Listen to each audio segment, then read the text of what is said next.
World Cup disaster in the making? Let's talk about it. So as everyone who cares at all about sports or world events knows, starting next month, the 2026 FIFA World Cup will be starting, hosted by the United States, Canada, and Mexico.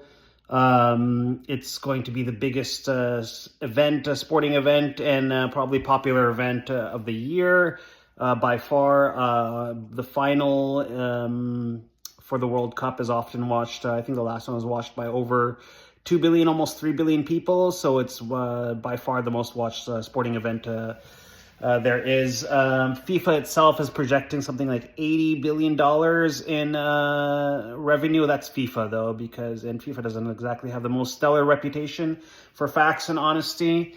But they're saying it's going to generate about $80.1 billion in economic impact, with about 30 billion of that going to the United States. I don't know how 50 billion goes to the Canada, the Mexico. The United States is hosting far more matches and is a far bigger country, but so be it. That $30 billion is a decent price, despite how much is being spent on security, being spent on the stadiums and the preparations locally in the dozens of cities which are hosting events across this continent.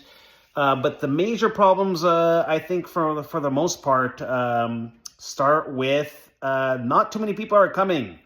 And there are a lot of fingers being pointed at why ticket sales are not doing so well, why there's tons of games that are still waiting to be sold out.